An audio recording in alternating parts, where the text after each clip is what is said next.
ரொம்ப ரொம்ப ரொம்ப அருமையான ஒரு ஆசீர்வாதம். நம்முடைய குடும்பங்கள் ஆசீர்வதிக்கப்படணும்னு சொன்னால் ஆண்டவர் இந்த வாக்குத்தத்தத்தை நம்ம ஒவ்வொருடைய குடும்பத்திலையும் நிறைவேற்றணும். வாசிங்க 39ஆம் வசனம். அவர்கள் தங்களுக்கும் தங்கள் பின்னடியாருக்கும் தங்கள் பிள்ளைகளுக்கும் நன்மை உண்டாகும்படி சகல நாட்களிலும் எனக்கு பயப்படும்படிக்கு நான் அவர்களுக்கு ஒரே இருதயம். பிரியமானவர்கள், இன்றைக்கு அநேக குடும்பங்களில் உள்ள ஒரு பிரச்சனை தெரியுமா?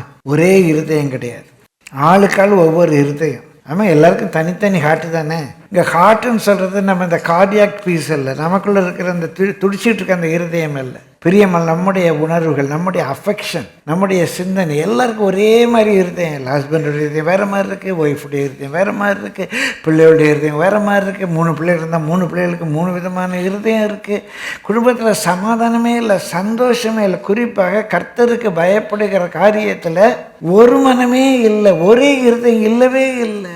இப்போ ஃபேமிலி ப்ரேயர் அப்படின்னு சொன்னால் அப்போ தான் இந்த வரேம்மா ஒரு நிமிஷம் இருமா அப்படின்னு சொல்லிட்டு அவன் மொபைலை நோண்டிக்கிட்டு இருக்கான். அப்பா அம்மா பிள்ளை உட்காந்துக்கிட்டு இருக்கு, அவன் மொபைல்லாம் நோண்டி ஆஃப் பண்ணி வர்றதுக்குள்ளே இது வரைக்கும் பொறுமையாக இருந்த பொண்ணு, ஏம்மா ஃப்ரெண்டு ஃபோன் பண்ணுறான், டீச்சர் ஃபோன் பண்ணுறாங்க, நான் பேசிட்டு வந்துடுறேன்னு அவள் எழும்பி போகிறா.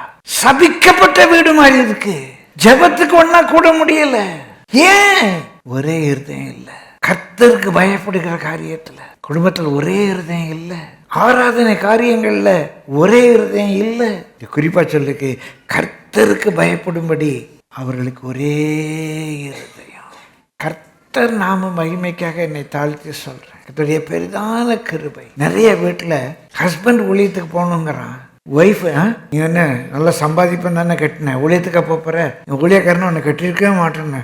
அந்த அம்மா ஊழியத்துக்கு போனேன், ஊழியத்தில் போய் கை நீட்டெல்லாம் காசு வாங்க முடியாது, நல்லா வேலை பார்க்க ஊழியம் செய்கிறப்போ உள்ள முடியாது. ஒரு வாத்தியாராக தான் என்னை கட்டினாங்க. அந்த வாத்தியார் வேலையை ரிசைன் பண்ணிட்டு ஊழியத்துக்கு வரணும்னு சொல்லும்போது ஒரு சின்ன ஆர்கியூமெண்ட் வந்ததில்லை. ஐயோ நமக்கு 2 பிள்ளைங்க இருக்கே, அப்பா அம்மா நம்ம கூட இருக்காங்களே, 6 வாய் சாப்பிடணுமே, திடீர்னு வேலையை ராஜினாமா பண்ண என்னங்க பண்ணுவோம், அந்த ஆர்கியூமெண்ட், அந்த தாட் ப்ராசஸ் கூட வந்ததில்லை. இந்த கர்மையில் ஆரம்பிக்கும் ஒரு ஆர்கியூமெண்ட் வந்தது. அடுத்த வேலை எங்கே சாப்பிடுவோன்னு தெரியாது, அடுத்த வேலை எங்கே போவோன்னு தெரியாது. அன்றைக்கும் ஒரு ஆர்கியூமெண்ட் வந்தது. ஆண்டவர் ஒவ்வொரு குடும்பத்திலும் அந்த ஒரு இருதயத்தை எது கர்த்தருக்கு சரியா அதை செய்யணும். எல்லாரும் அம்மா சொன்னாங்க, அப்பா சொன்னாங்க, எது கர்த்தருக்கு சரி, கர்த்தருக்கு பயப்படுகிற பயம் குடும்பம் முழுவதிலே ஒரே மாதிரி இருக்காங்க. அதான் கர்த்தருக்கு ஒரு ஆசீர்வாதம்.